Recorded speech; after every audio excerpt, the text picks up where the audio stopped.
A long time ago, there was a little railway. It wasn't a very long railway, nor was it a very important railway, but it mattered in a way that no one could quite describe. Every day, the driver would make his way down to the sheds. He'd wake up the little engine, light a fire, pull the lever, and off they'd go. Straight to the station where they'd couple up to the coaches. While the passengers boarded, the driver would go over to the station cafe to chat to Linda, its owner, and buy his lunch of a cheese and pickle sandwich. The little engine kept herself amused watching the passengers and their strange little antics. And every day, as soon as the clock struck 10, the driver and his little engine began their journey up the mountain.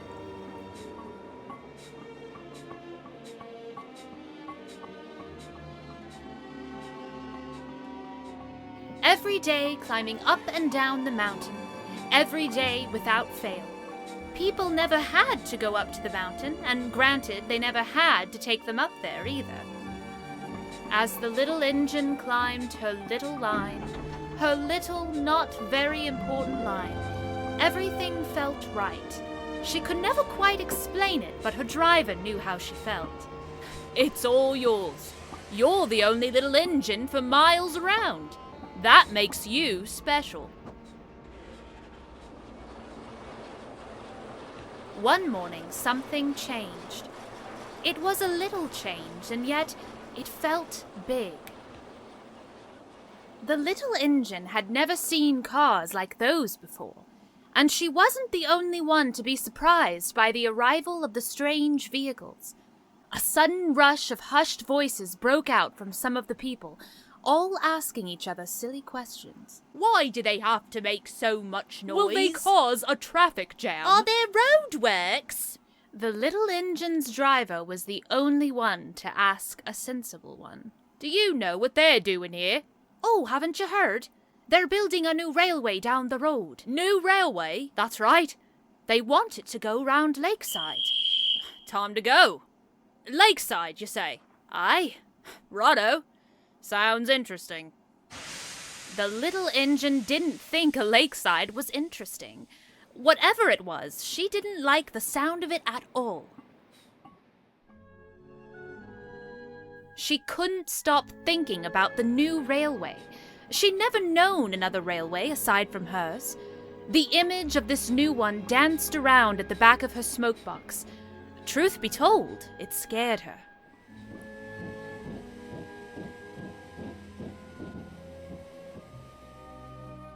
Driver? Yes? Am I still special? Of course you are. And the new railway won't change that? Oh, goodness me, no. Don't you worry about that new railway. They're just gonna tour the lakeside. They can't bring people all the way up here. They can't show them that kind of view. You shouldn't worry, it'll be fine. That made the little engine feel much better. And just like that, she was no longer scared.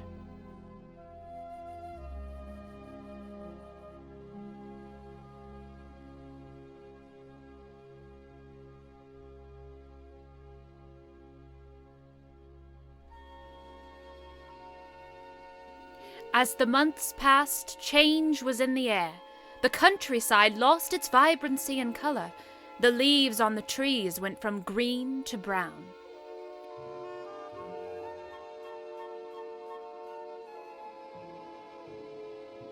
On one particularly cold morning, something felt different.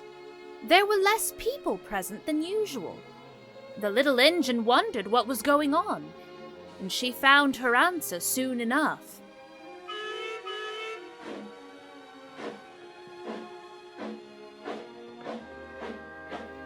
Must be the first running day for the new railway. Is that why no one's come to see us? Yeah, but that's only because no one's ever been there before. It's new. Remember your first day on this line? The whole town came out to cheer you on. Don't worry. So we'll keep working here? It'll take a lot more than that to take us out of business. She could tell her driver wasn't as confident as he sounded. She hoped he was right, but she was less sure of it now. But it wasn't the time to dwell on such things, and life continued as normal.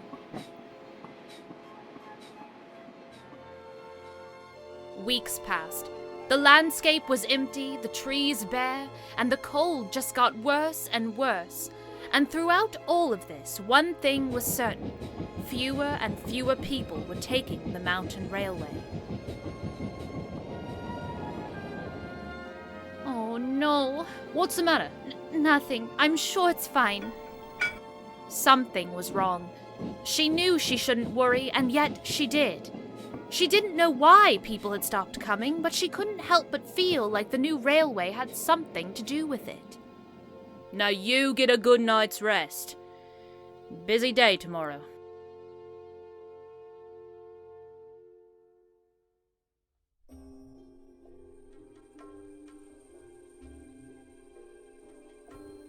That night, in the darkness, something fell from the sky. It was followed by another, and another, and another. Soon there was a myriad of falling flakes. It was snowing for the first time in years, silent like the darkness enveloping it. Winter set to work. When the little engine woke up that morning, she was surprised. She had never seen anything like it. Seeing all the familiar sights and shapes covered in a layer of white flakes, it was certainly quite the shock to wake up to. It was awfully pretty, she thought. Suddenly, a familiar sound broke her concentration. Oh no, we're late! Driver! Driver? The little engine began to feel very small indeed. She didn't know that her little line was closed only because of the recent snowfall. To her, all her nightmares came true at once. It must have been the new railway. It must have taken all her passengers.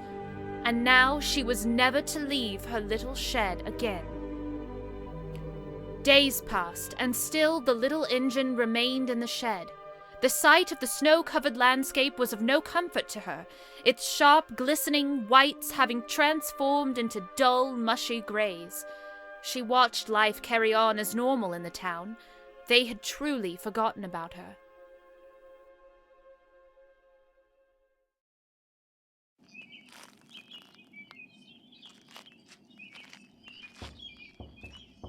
Hello? Did you miss me? Driver! Where have you been? Why did you go? Was it because our line closed? I'm so sorry. Whoa, hold your horses. You've nothing to be sorry for. In fact, I've brought a guest for you. This is the manager of the Lakeside Railway. She's come to say hello. Hello? Rackrail? Yes. Not needed. But it does make her a sturdy one. Could be useful. Did you take away all of our passengers? Oh my goodness, don't be so silly, dear. Stealing your passengers, is that why you think your railway's been closed? Well, ever since yours opened, less people have come to ours. That's because it's been getting cold, dear, much colder than it's ever been for years. It's not suitable for people to go up and down mountains in this sort of weather. Nothing to do with us. Oh. Like I was saying, manager, I do believe she is the solution to your problems. Huh? Oh, indeed. You know how it is. Christmas rush. People have been flocking to our railway, and my engines have been struggling to cope with the workload. Granted, if given the push, they could manage, but your driver here says you could do with a change of pace. You mean you'll stay with us until your line reopens in the new year?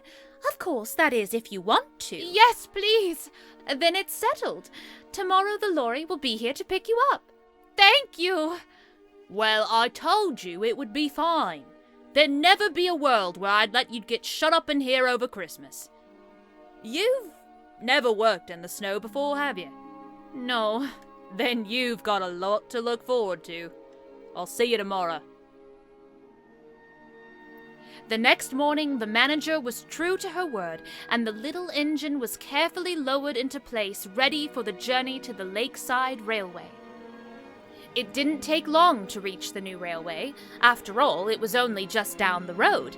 But all the same, the little engine was glad to be back on a firm set of rails. She looked around, taking in her new surroundings, before realizing the two engines sitting in front of her, and both surprisingly much smaller. Hello, have you come to help us? I think so. Brilliant! It's gonna be great. Come on, we'll show you where the coaches are. The passengers are waiting.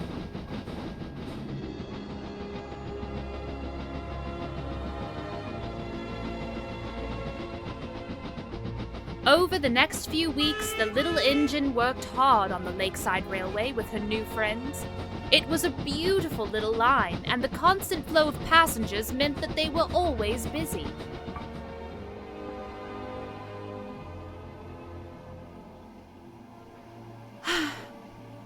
She did miss her old line. Her driver was right. As nice as the Lakeside Railway was, her old line was special. It was hers. Eventually, the new year had been and gone, and it was time for the little engine to head home. Your help was greatly appreciated. Goodbye. Be sure to visit us next winter. I will, and thank you. The little engine felt the cool spring breeze against her smokebox. She was glad to be back on the mountain railway she called home. It was her line, and that was special. She was going to miss her new friends.